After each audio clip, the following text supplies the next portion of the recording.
கிடைக்கல. ஏன் அப்படின்னா, ஒருத்தவங்களுக்கு இம்பார்ட்டன்ட் கொடுத்து இன்னொருத்தவங்களுக்கு இம்பார்ட்டன்ட் கொடுக்கலன்னா அது ரொம்ப மோசமான ஒரு விளைவு.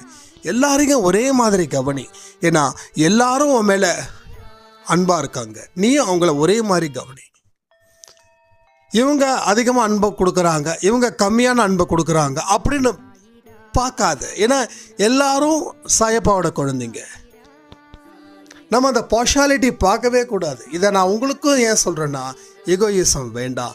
எனக்கு பிடிச்சவன், எனக்கு பிடிக்காதவன், இவன் எனக்கு ரொம்ப பிடிச்சவன், இவன் எனக்கு ரொம்ப ரொம்ப ரொம்ப ரொம்ப பிடிச்சவன், இந்த பார்ஷாலிட்டி பார்த்தீங்கன்னா நீங்கள் பார்ஷாலிட்டி பார்க்குற மாதிரியே மற்ற மனிதர்களும் உங்களை பார்ப்பாங்க. அப்போ நீங்கள் சொல்லுவீங்க கொஞ்ச நாள் கழிச்சு, எனக்கு அவர் எந்த விதமான ஆஃபரும் பண்ணலை, ஏன்னா என்னை விட அவருக்கு அவர் தான் முக்கியம் அப்படின்னு நீங்களே புலம்ப ஆரம்பிச்சிடுவீங்க.